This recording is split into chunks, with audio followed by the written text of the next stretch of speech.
hello बंधु बान्धवসকল মই আজি আপোনালোকৰ কাৰণে আৰু এটা নতুন ভিডিঅ' লৈছো আৰু এইটো ভিডিঅ'ত মই দেখুৱাই দিম আপুনি DigiLocker এপছ কোৰ পৰা ডাউনলোড কৰিব আৰু কেনেকৈ ইউজ কৰিব আৰু কেনেকৈ DigiLocker একাউণ্ট আপুনি ওপেন কৰিব যদি আপুনি কৰিব পৰা নাই তেনেহলে মোৰ ভিডিঅ'টো আপুনি সম্পূৰ্ণভাৱে চাই থাকক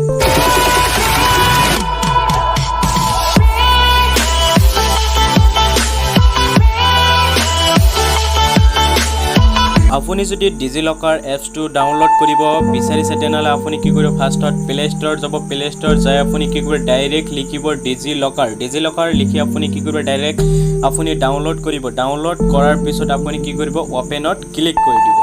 ওপেনত ক্লিক কৰি দিয়াৰ পিছত আপোনাৰ সন্মুখত এনেকুৱা অপচন খোল খাব তাৰ পিছত আপুনি নিজ তলফালে একেবাৰে তলফালে আপুনি চাব ইয়াতে একাউণ্ট বুলি লিখা আছে আপুনি ইয়াতে ক্লিক কৰি দিব একাউণ্টত ক্লিক কৰি দিয়াৰ পিছত আপোনাৰ সন্মুখত এনেকুৱা আহিব যদি আপুনি ক্ৰিয়েট কৰিব বিচাৰিছে আপুনি যদি নতুন হৈছে আপুনি আগতে খোলা নাই তেনেহলে আপুনি কি কৰিব ক্ৰিয়েট একাউণ্টত ক্লিক কৰি দিব আৰু যদি আপুনি আগতে খুলিছে তেনেহলে আপুনি কি কৰিব সাইন ইনত ক্লিক কৰি দিব মই আগতে আপোনাক দেখুৱাই দিছো ক্ৰিয়েট একাউণ্ট আপুনি নতুন একাউণ্ট কেনেকৈ ক্ৰিয়েট কৰিব আপুনি কি কৰিব ক্ৰিয়েট একাউণ্টত ক্লিক কৰি দিব দিয়াৰ পিছত আপোনাৰ আধাৰ কাৰ্ডৰ যেটো নাম আছে সেইটো নামটো আপুনি ফুল নাম ইয়াতে আপুনি দি দিব দিয়াৰ পিছত আপুনি তাৰ পিছত কি কৰিব আপোনাৰ ডেট মান্থ ইয়াৰ যেটো আপোনাৰ পাৰ আধাৰ কাৰ্ডত লিখা আছে সেইটো আপুনি ইয়াতে দিব আপুনি ফিল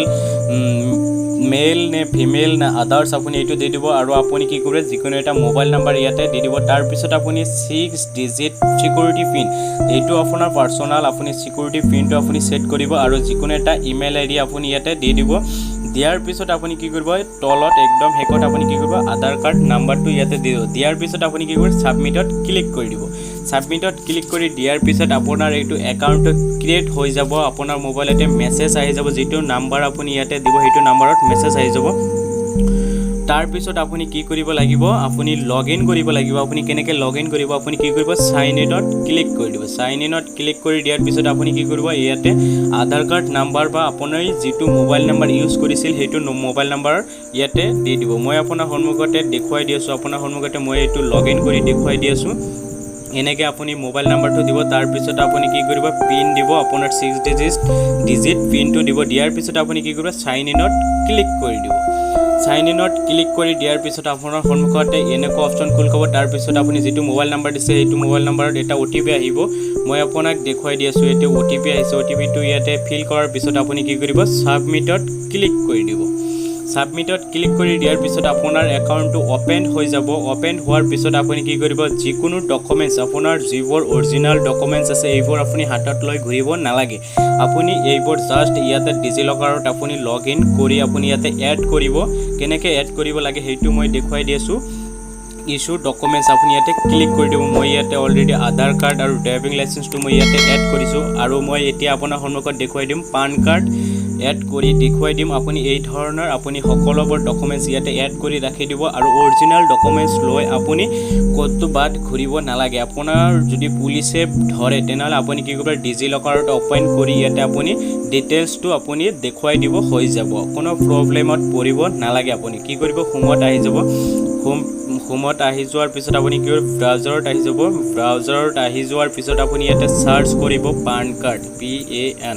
পান কাৰ্ড লিখিলে ইয়াতে আহি যাব ইনকাম ট্যাক্স ডিপাৰ্টমেন্ট আপুনি ইয়াতে ক্লিক কৰি দিব ইয়াতে ক্লিক কৰি দিয়াৰ পিছত ইয়াতে আহিব পান ভেৰিফিকেশন আপুনি ইয়াতে ক্লিক কৰি দিব ইয়াতে জাস্ট আপুনি পান কাৰ্ড নাম্বাৰ আৰু আপোনাৰ পান কাৰ্ড নামৰ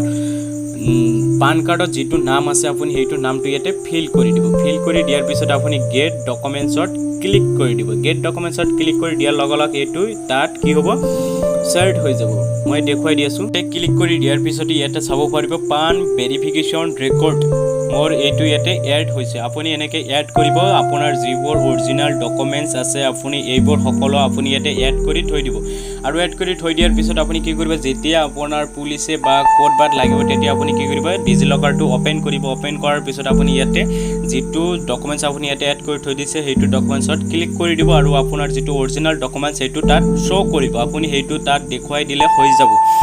আপুনি ইয়াতে কি কৰিব হোম পেজত ক্লিক কৰি দিব আৰু ওপৰত কি কৰিব 3 ডট আছে ইয়াতে আপুনি 3 ডটত ক্লিক কৰি দিয়াৰ পিছত আপুনি ইয়াতে কি কৰিব ইস্যু ডকুমেন্টছত ক্লিক কৰি দিব আপোনাৰ যিবোৰ ডকুমেন্টস এড কৰা আছে হেবোৰ ইয়াতে ইয়াতে খোল খাই যাব আৰু আপুনি কি কৰিব ইয়াৰ পৰা আপুনি সকলো বস্তুখিনি আপুনি কি কৰিব সকলো জায়গাত আপুনি কি কৰিব পাৰিব ইউজ কৰিব পাৰিব কোনো প্ৰবলেম নাই আপুনি এইটো নন ষ্টপ এইটো আপুনি ইউজ কৰিব পাৰিব যদি মোৰ ভিডিওটো ভাল লাগে তেনহলে ভিডিওত এটা লাইক কৰি দিব লগতে মোৰ চেনেলটো সাবস্ক্ৰাইব কৰি ঘণ্টিটো বজাই ৰাখিব যাতে এই ধৰণৰ নতুন নতুন ভিডিও আপলোড দিয়াৰ লগে লগে আপুনি পাই থাকে